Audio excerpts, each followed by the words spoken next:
And here is the Heavenly 100. They give their life for the freedom of the Ukrainian people. May their souls rest in peace. People bring flowers and light candles, which is fantastic. Well, I was looking for the high castle, and I'm high above the city, as you can see in the distance there. It's supposed to be a great observation from here, but now I'm going back down, so I don't want to go down.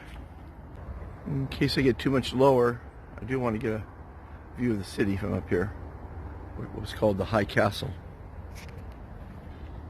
This is the third one. I want to edit some pictures in here of the two other ones.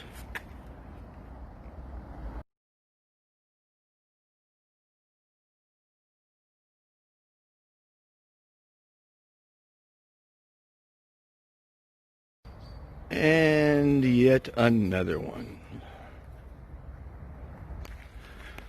Well, when you don't have a guide, you go up mountains and you go down mountains without finding what you're looking for. But there was a little bit of a shot above the city. So, you keep exploring. Look at that one in the distance there. I'll have to go visit that one. Let me see here if I can zoom in on it.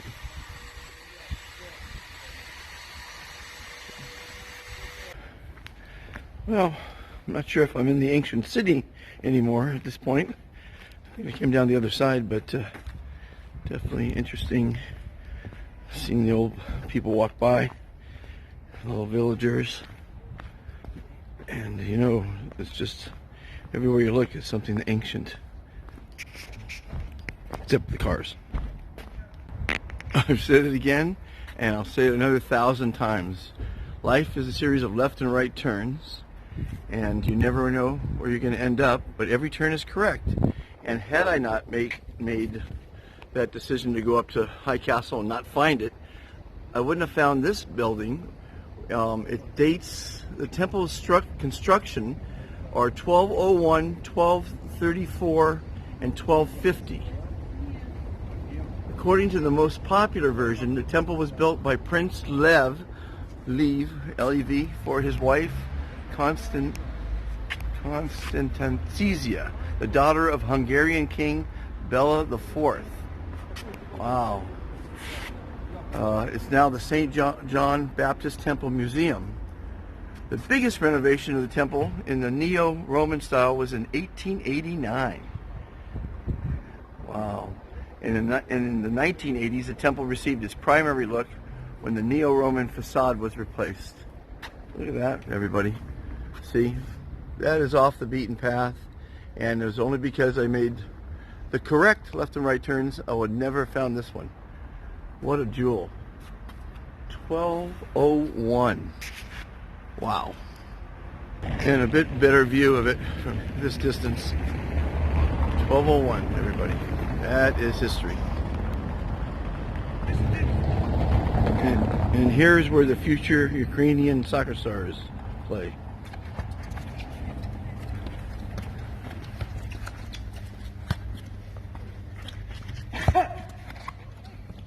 Ooh.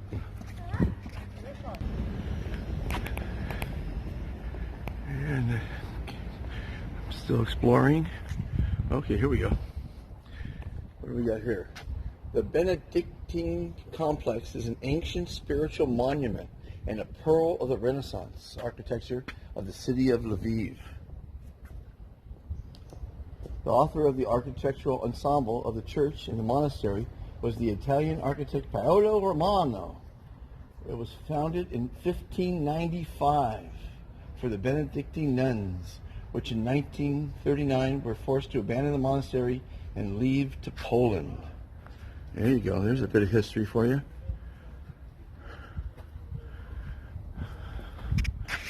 Monastery. Wow. There you go. And here we have a nun tending the garden.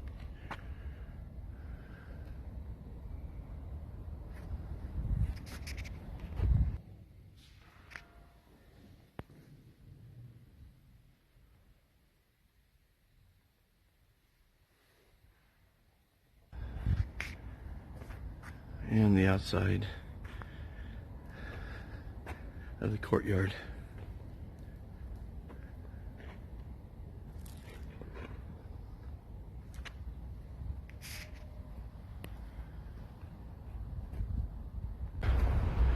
Well, as you can see, I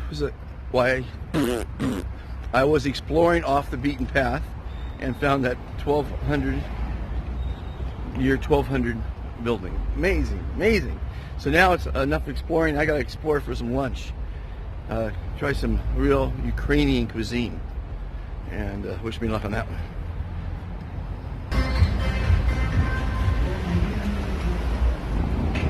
Well, let's take a little walk. Here's a little cafe.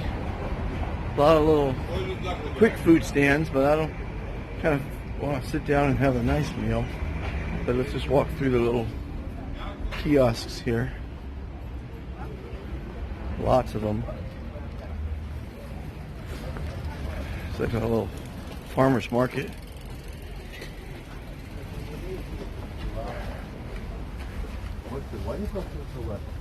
Fruits, vegetables.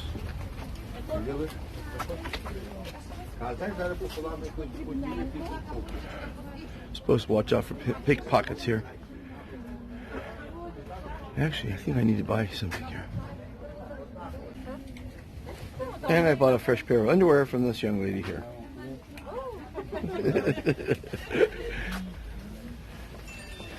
Look at the fruits. Gorgeous. Vegetables. Everything.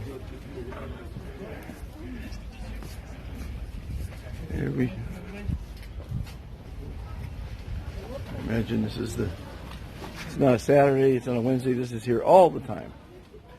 The market, the local market. An indoor market too.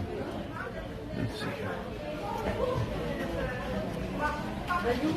The meats, the cheeses, the caviar. Oh, look at this, gorgeous. I love my meats. My goodness. And it's not expensive here either.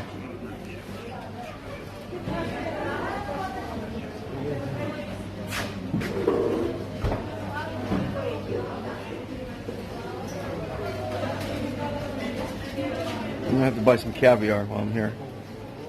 It's not cheap here, but it's and of course they got the COVID tent up for the meats, everything.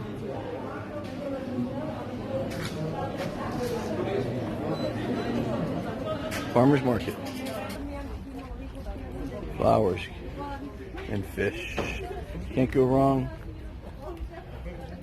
Look at that local fish just caught today, imagine, this morning. That is a, what the hell is that one? Oh, that's a catfish, I think. You like the refrigeration they have here? And then seeds. Plant your garden. As I suggested everyone do at the beginning of COVID. Okay, so now let's find a restaurant. That was a very nice diversion.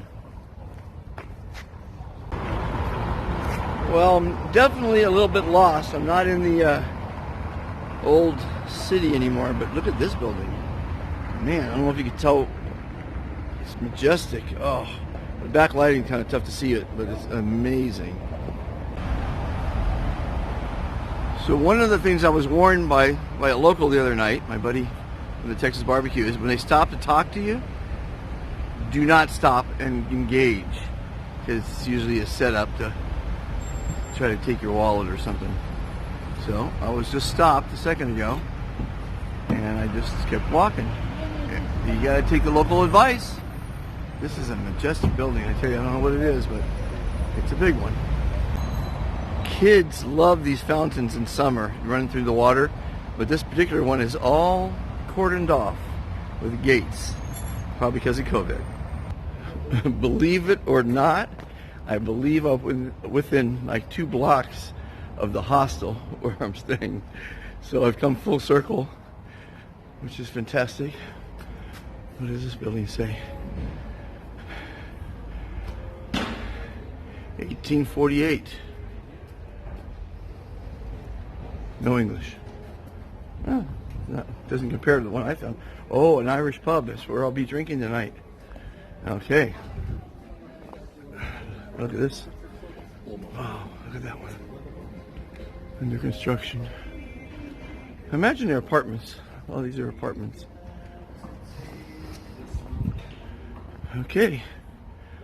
About home, I think. It's like a little balcony that was maybe an afterthought or just a decoration.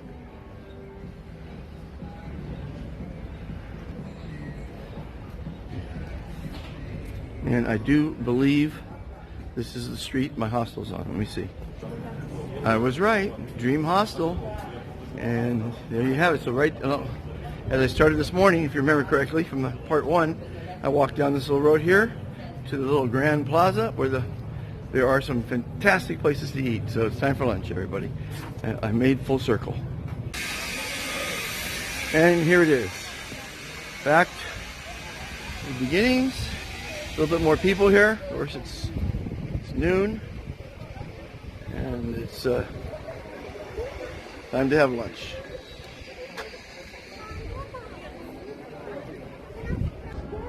I've seen some small cars in my life, but this has got to be the smallest. One-seater. It's called a Peel. And I imagine it's electric. No. Oh, that's just to light it up at night. The Peel, everybody. One-seat electric car. Pretty cool. 50 horsepower, looks like. From the smallest car to the biggest panda. That's one big panda bear. That's one way to make a buck.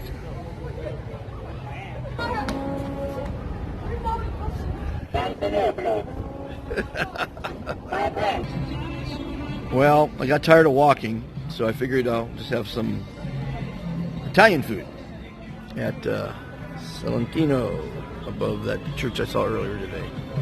Below it. Overpopulated cities around the world have caused people to become a greedy, selfish, and litigious society. Would you like to be happier, live longer, never be forgotten, and help make the world a kinder, more civil place? It's actually easier than you think. Every day you're asked, how are you? Instead of saying good, say I am fantastic. It will make you look better, feel great, and reduce your stress. Making the world a better place starts with each person. Please join the Be Fantastic movement today. What you want to be, you can be. Be fantastic.